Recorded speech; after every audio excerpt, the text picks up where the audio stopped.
So this is those kind of mishap frames that I managed to build. So this was removed from the tree and this was built up here, and right now there are no larvae, no egg.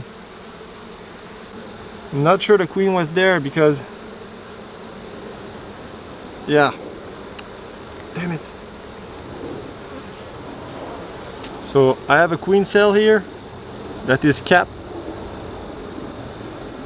So I'm not sure the queen is going to be able to make her mating flight in time. Damn it. I'm going to keep looking.